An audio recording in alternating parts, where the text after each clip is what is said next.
এই প্রবাসে যত ঠান্ডাতে হোক আর যত শীতটা হোক, তাদের যত চাহিদা আছে সব তো পূরণ করতেই হবে।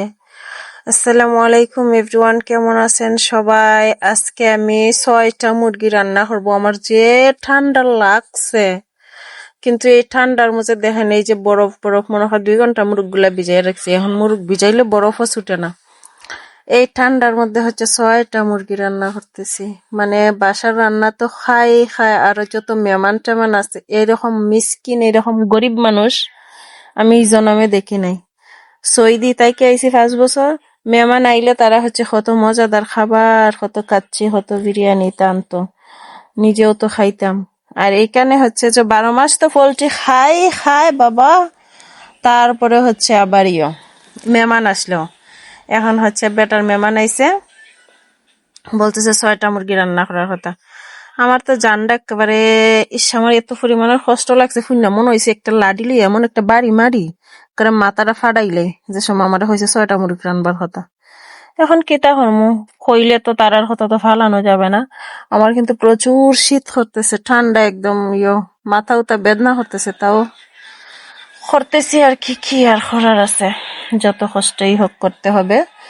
যে 6টা মুরগি হারতে হারতে আমার হাতে উতে আমার এত পরিমাণের হাত ব্যথা করে, জানি না কেন আমার এত হাত ব্যথা করে, নাকি শরীর দুর্বল, নাকি কি। এত মোটা মানুষ তাও শরীর দুর্বল। এত বড় ডেগেও জায়গা হচ্ছে না।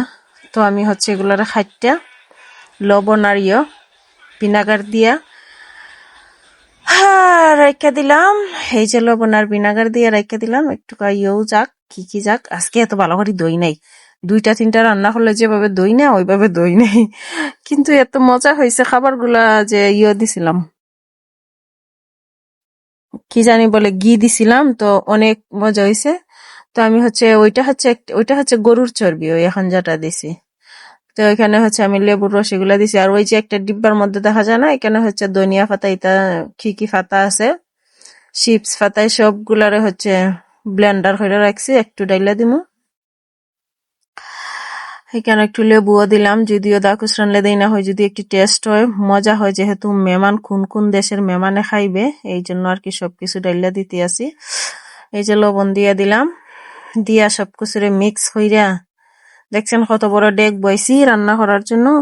শুধু যে 6টা মুরগি তা না, কতটুকু রাইকা দিলাম হেসে দেওয়ার জন্য, কারণ শেষে দিলে এগুলা ভাতের মধ্যে একটা গ্রান হয় ভালো। তো আমি 6টা মুরগ ডাইলে দিতে আসি।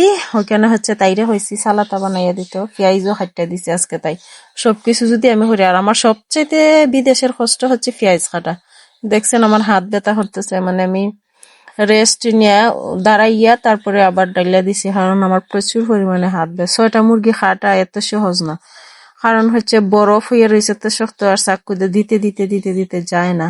আর যে ঠান্ডার মধ্যে এখন 6 ডিব্বা চাল নিতেছি, দেখছেন 2, 3, 4, 5, 6, 6 ডিব্বা চাল নিছি। তো 6 ডিব্বা চাল আর কম নেই। তো আমার মুরগিটা হইয়া গেছে, এই যে 6টা মুরগি তুলিয়া লিতেছি। এখন একটা আনছি বড় দেখে, এটার মধ্যে জায়গা হয় না, পরে ওইটারে বললাম হই আমার আরেকটা ইন্না দে। বুঝাইয়া হইলে বুঝে না ভাই, বাসা টাসা বুঝে না, যে জ্বালায় আসি বলার বাহিরে। কিছু মানুষ আছে বুঝাইয়া যদি বলা যায় না, ওরা 5বার বলতে বলতে পরে এটা নিয়ে দিছে। তো এখন এটার মধ্যে লইলাম, যেহেতু একটাই হচ্ছে না। আর এত সুন্দর কালার হয়েছিল, আমি একটা রং জামা খাইয়া দিব না। এখন এই যে এখন সবগুলো ডাইলা দিছি না, এখন একটা বাটার ডাইলা দিব। বাটারটা মরিচ দিলাম, এই যে বাটার, ওই বাটারটা খাবারটা এত টেস্টি হয়েছে। কিন্তু রাত্রে আমি ভাত খাই না, তাও আমি একটু হইরা দেখলাম আর কি। তো আমি এটা দিলাম, বাটারটা দিলাম, ওই একটু জাল হোক। আর এই সুযোগে মুরগিটা হইরা ফুরনের ভিতরে ঢুকাই দিলে এত সুন্দর কালার হয়েছিল, কিন্তু আপনাদের দেখাইতে পারলাম না, কারণ যখন হইয়া গেছে তারপরে বেটির ছেলে ফুলাইয়া গেছে, মানে এসব লোয়ার জন্য সামনে ছিল, তাই আর ভিডিওটা করা হয়নি, কিন্তু অনেক সুন্দর কালার হয়েছিল। তো আমি এখন মুরগিটা ফুরনের ভিতরে ঢুকাইয়া দিলাইছি, এখন চাউলটা ডাইলা দিলাম।